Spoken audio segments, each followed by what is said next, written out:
आपल्या सगळ्यांना योगेश पाटीलचा नमस्कार. मंडळी, तुम्हाला माहिती आहे का की या जगामध्ये अशी एक कला आहे की त्या कलेचा जर तुम्ही वापर केला तर तुम्ही या जगामध्ये कितीही पैसा कमावू शकतात.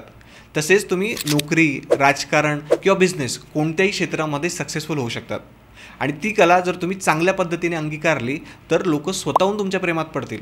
एवढंच नाही तर तुम्हाला जे काही हवं आहे ते करतीलसुद्धा. ती कला कोणती आहे? तर ती कला म्हणजे how to deal with people, म्हणजेच लोकव्यवहाराची कला.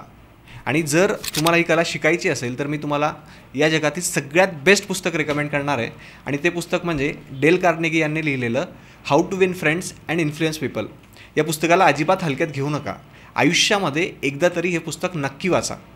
आणि जर तुमचं असं म्हणणं असेल की यार मला हे पुस्तक वाचायचं आहे पण माझ्याकडे तेवढा टाईम नाही आहे, तर मी खास तुमच्यासाठी एक नवीन सिरीज सुरू करतो आहे की ज्याच्यामध्ये मी तुम्हाला रोज एक नवीन कॉन्सेप्ट समजावून सांगणार आहे या पुस्तकाचा. आणि यातले जे प्रिन्सिपल्स आहेत त्याचा प्रॅक्टिकली कसा वापर करायचा हे समजावून सांगणार आहे. मंडळी, तुम्हाला माहिती आहे का की जर समजा तुम्हाला एखाद्या कुत्र्याकडून जर एखादं काम करून घ्यायचं असेल तर तुम्हाला त्याला आवडणारं बिस्किट त्याला टाकावं लागतं.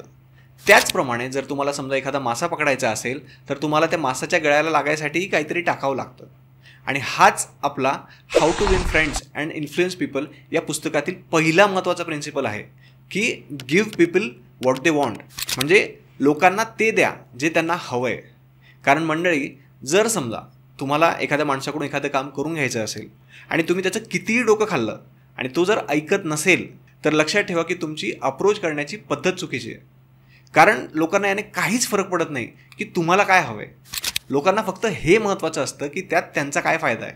आता बघा ना, याचाच वापर करून अनेक राजकारणी लोक कितीतरी लोकांना इन्फ्लुएन्स करत असतात. प्रत्येक इलेक्शनच्या टायमाला ते लोकांना समजावून सांगतात की जर समजा लोकांनी त्यांना निवडून दिलं तर त्यात त्यांचा काय फायदा होणार आहे. म्हणून जर इथून पुढं तुम्हाला एखाद्या माणसाकडून काहीतरी काम करून घ्यायचं असेल तर तुम्हाला त्याला पटवून द्यावं लागेल की त्याने त्याचाच जास्त फायदा होणार आहे. मंडळी, आज मी तुम्हाला ना एक गोष्ट सांगणार आहे. एका कार्यक्रमामध्ये 2 मुली आलेल्या असतात आणि त्या दोन्ही मुलींना असं वाटत असतं की लोकांनी आपल्याला अटेन्शन द्यावं. त्यातली एक जी मुलगी असते ना ती श्रीमंत असते आणि तिने खूप महाग कपडे घातलेले असतात, चांगला मेकअप केलेला असतो, परंतु ना तिच्या चेहऱ्यावरती पैशांचा घमंड दिसून येत असतो. आणि दुसरी जी मुलगी असते ना ती सामान्य घरातून आलेली असते, तिने सामान्य कपडे घातलेले असतात, परंतु तिच्या चेहऱ्यावरती एक सुंदर स्माईल असते. तर मला सांगा, कोणाकडे लोक जास्त अट्रॅक्ट होतील? ऑब्व्हियसली जी सेकंड मुलगी आहे, जिच्या चेहऱ्यावरती एक सुंदर स्माईल आहे, तिच्याकडेच लोक जास्त अट्रॅक्ट होतील. आणि हाच आपला how to win friends and influence people या पुस्तकातील दुसरा महत्त्वाचा लेसन आहे, द पॉवर ऑफ स्माईल. कारण जर तुम्हाला असं वाटत असेल की लोकांनी तुमच्या पर्सनॅलिटीच्या प्रेमात पडावं तर तुमचं फर्स्ट इम्प्रेशन खूप जास्त महत्त्वाचं असतं. आणि त्यामध्ये सगळ्यात मोठा रोल आहे तो तुमच्या स्माईलचा. ते म्हणतात ना की एखाद्याच्या स्माईलमध्ये एवढी ताकद असते की तो एखाद्याचा दिवस तर एखाद्याचं आयुष्य सुंदर करू शकतो. म्हणून इथून पुढे जर तुम्हाला कोणाला भेटायचं असेल, तुमची काही महत्त्वाची मीटिंग असेल तर आपल्या चेहऱ्यावरती एक सुंदर स्माईल नक्की ठेवा. मंडळी, तुमच्याही ओळखीमध्ये असा एखादा व्यक्ती नक्की असेल जो प्रत्येकाशी विनाकारण वाद घालत असतो, कारण त्याला त्याच्यामध्ये मजा येत असते, त्याला एक शैतानी सुख मिळत असतं.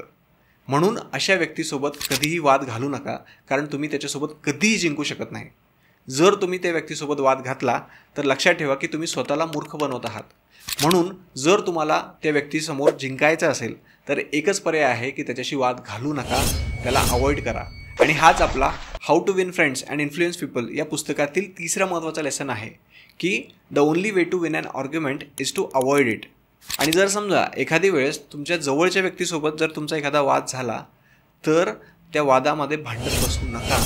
कारण काय ना की कोणत्याही वादामध्ये कोणीही चूक किंवा बरोबर नसतं. कारण लोक त्या वादामध्ये लॉजिकच्या ऐवजी इगो मदत आणतात. म्हणून जर तुम्हाला तो व्यक्ती महत्त्वाचा असेल तर त्याच्याशी वाद घालू नका. त्याला स्वतः सॉरी म्हणा आणि साईडला होऊन जा. कारण काय होतं ना की जर समजा तुम्ही त्या समोरच्या व्यक्तीसोबत वादात जरी जिंकले तरी तुम्ही त्या समोरच्या व्यक्तीला हर्ट करून बसतात. म्हणून नेहमी लक्षात ठेवा की जे काही वाद असतील त्यांच्यापासून नेहमी लांब राहा. मंडळी, महाराष्ट्राच्या राजकारणातील एक महत्त्वाचं नाव म्हणजे शरदचंद्रजी पवार. आज अनेक वर्ष झाली पवारसाहेब राजकारणात आहेत आणि आजही त्यांचा अनेक लोकांवरती प्रभाव आहे. त्याचं एक महत्त्वाचं कारण तुम्हाला माहिती आहे का की इतके दशके झाले ते राजकारणात आहेत तरीही आजही त्यांची हजारो कार्यकर्त्यांची नावं त्यांच्या चांगल्या लक्षात आहेत. आणि ते भेटल्यानंतर प्रत्येकाशी पर्सनली नाव घेऊन बोलतात. त्यांनी काय होतं की समोरच्याला एक आपुलकीपणा वाटतो आणि त्यामुळे त्यांचा प्रभाव त्या व्यक्तीवरती पडतो. म्हणून जर तुम्हाला समोरच्या व्यक्तीवरती प्रभाव पाडायचा असेल तर तुम्ही त्यांची नावं लक्षात ठेवायला हवी. आणि हाच आपला how to win friends and influence people या पुस्तकातील चौथा महत्त्वाचा लेसन आहे की the power of remembering names. म्हणून जर तुम्हाला एखादा व्यक्ती भेटला तर त्याचं नाव नीट ऐका आणि ते लक्षात ठेवायचा प्रयत्न करा. आणि चुकूनही एखाद्या माणसाचं चुकीचं नाव उच्चारू नका, कारण त्याने काय होईल की समोरच्या व्यक्तीला लगेच राग येईल. आता मी तुम्हाला एक उदाहरण सांगतो की जर समजा तुम्ही एखाद्या व्यक्तीला भेटले आणि त्याच्यानंतर जर तो तुम्हाला बोलला की यार तुझं नाव काय होतं, मला एकदा परत सांग ना, तर काय होतं की आपल्याला थोडासा राग येतो. म्हणून ट्राय करा प्रत्येकाची नावं लक्षात ठेवायचं, कारण त्याने तुमचा एक चांगला प्रभाव त्या व्यक्तीवरती पडतो. आणि आणखी एक महत्त्वाची टिप मी तुम्हाला देतो की जर तुम्हाला समोरच्या व्यक्तीला स्पेशल फील करवायचं असेल तर ज्या वेळेस तुम्ही त्या व्यक्तीचं नाव घेतायत त्या नावापुढं जी हा शब्द वापरा. त्याने काय होईल की त्याला वाटेल की तुम्ही त्याला रिस्पेक्ट देतायत आणि तो व्यक्तीसुद्धा ऑटोमॅटिकली तुम्हाला रिस्पेक्ट द्यायला लागेल. मंडळी, तुम्हाला माहिती आहे का की जसं लोकांना पॉवर हवी असते, पैसा हवा असतो, तशीच लोकांना प्रशंसासुद्धा हवी असते. लोक आयुष्यामध्ये एवढे कुटाणे का करतात? कारण त्यांना असं वाटत असतं की कोणीतरी त्यांचं कौतुक करावं. जसं लोकांना अन्न पाहिजे असतं, पाणी पाहिजे असतं, तसंच ते प्रशंसेचेही भुकेले असतात. म्हणून जर तुम्ही एखाद्या व्यक्तीला भेटताय तर त्याचं मनापासून कौतुक करा. आणि हाच आपला हाऊ टू विन फ्रेंड्स आणि इन्फ्लुएन्स पीपल या पुस्तकातील 5वा महत्त्वाचा प्रिन्सिपल आहे की give honest and genuine appreciation. तुम्ही या गोष्टीचा विचार केला आहे का की जर समजा आपण एखादी चूक केली तर लोक लगेच तोंडावर आपली चूक बोलून दाखवतात, पण जर आपण एखादं चांगलं काम केलं तर लोकांच्या तोंडून एक चकार शब्दसुद्धा निघत नाही.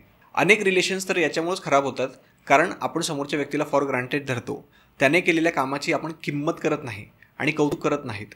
म्हणून समोरच्याचं कौतुक करायला कधीही विसरू नका. परंतु एक गोष्ट आणखी लक्षात ठेवा की जर समजा तुम्हाला एखाद्याकडून काम करून घ्यायचं असेल तर त्याची खोटी प्रशंसा अजिबात करू नका, कारण आजकाल लोक खूप जास्त हुशार आहेत. कधीही लक्षात ठेवा की जर समजा तुम्ही एखाद्या व्यक्तीच्या पडत्या काळामध्ये जर त्याला एवढं जरी म्हटलं ना की तू लढ, मी तुझ्या सोबत आहे, तर तो व्यक्ती आयुष्यभर तुमच्या सोबत राहील. मंडळी, मी तुम्हाला एक इंटरेस्टिंग फॅक्ट सांगतो की आजपर्यंत आपल्याला अनेक शिक्षक भेटलेले असतात, परंतु आपल्याला फक्त 2च प्रकारचे शिक्षक आठवत असतात. पहिले ते की ज्यांनी आपल्याला खूप प्रेम केलेलं असतं, आणि दुसऱ्या टाईपचे ते की ज्यांनी आपल्या चुका सगळ्यांसमोर दाखवलेल्या असतात, आपला अपमान केलेला असतो. आता ज्यांनी आपल्यावर प्रेम केलं आहे त्यांच्याबद्दल आपल्याला नेहमी आदर असतो, परंतु ज्यांनी आपला अपमान केला आहे, आपल्या चुका दाखवलेल्या आहेत, त्यांच्याबद्दल आपण नेहमी तिरस्कार करतो. कारण कोणत्याच व्यक्तीला स्वतःच्या चुका सगळ्यांसमोर दाखवलेल्या आवडत नाही. आणि हाच आपला how to win friends and influence people या पुस्तकातील 6वा महत्त्वाचा प्रिन्सिपल आहे की don't say you are wrong. जर समजा तुमचं एखाद्या व्यक्तीसोबत भांडण झालं आणि तुम्हाला माहिती आहे की समोरचा माणूस चुकीचा आहे, तर लगेच त्याला ती चूक दाखवू नका. कारण तसं जर तुम्ही केलं ना तर तो डिफेन्सिव्ह मोडमध्ये चालला जाईल आणि तो ती चूक मान्य करण्यापेक्षा तुमच्यावरतीच आरोप करेल. कारण काय आहे ना की तुम्ही किती जरी समोरच्या माणसावर दबाव टाकला तरीही समोरचा माणूस तुमचं ऐकून घेत नाही. तो तेव्हाच ऐकतो की ज्या वेळेस त्याला असं वाटत असतं की माझंही कोणीतरी ऐकून घेत आहे.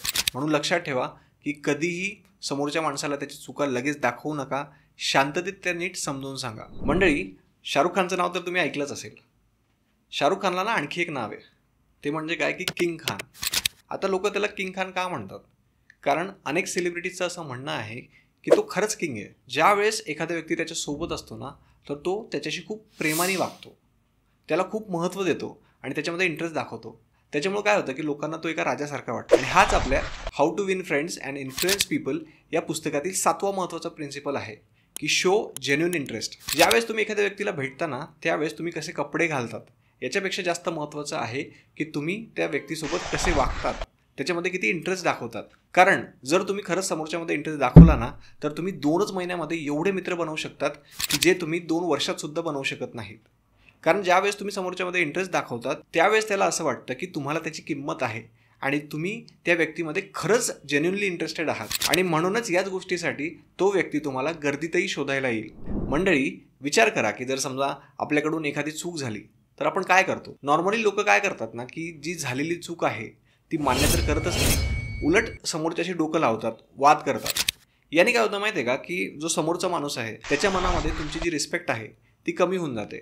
आणि या चुका जर तुम्ही वारंवार करत राहिले ना तर काय होतं की तुमचं जे काही चांगलं नातं आहे ना ते पण तुटून जातं. तर यावर पर्याय काय आहे की जर समजा तुमची एखादी चूक झालीच तर ती चूक मान्य करा. आणि हाच आपला how to win friends and influence people या पुस्तकातील 8वा महत्त्वाचा प्रिन्सिपल आहे की ॲडमिट युअर मिस्टेक्स. जर समजा आपल्याकडून एखादी चूक झालीच आणि ती जर आपण मान्य केली ना, तर होतं काय की त्याचे जे काही वाईट परिणाम असतात ना, ते पण कमी होऊन जातात आणि समोरच्या व्यक्तीकडेही काही पर्याय नसतो. शेवटी तोही तुम्हाला माफ करून टाकतो. परंतु आज झालंय काय माहिती आहे का, की लोकांना त्यांच्या नात्यांपेक्षा ना त्यांचा अहंकार जास्त महत्त्वाचा वाटतोय. परंतु तुम्ही असं करू नका. कारण का की तुम्ही त्या व्यक्तीसोबत नातं निर्माण करण्यासाठी खूप जास्त मेहनत केलेली असते. या सगळ्या मेहनतीवरती पाणी फिरून जाईल. म्हणून ज्यावेळेस तुमची चूक झाली ना, तर त्यावेळेस लगेच ती चूक मान्य करून टाका.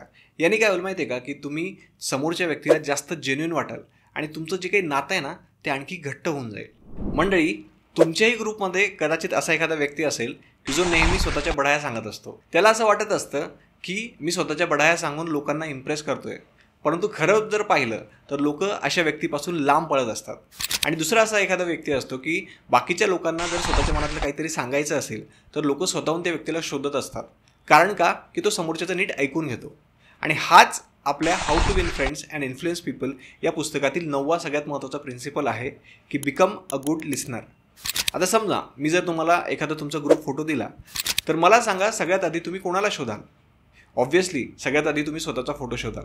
कारण का की प्रत्येक माणूस हा त्याच्या पिक्चरचा हिरो असतो. कारण त्यालाही असं वाटत असतं की माझंही कोणीतरी कौतुक ऐकावं, माझंही गाणं कोणीतरी ऐकून घ्यावं. म्हणून तुम्हीही समोरच्याचं ऐकून घ्यायला शिका.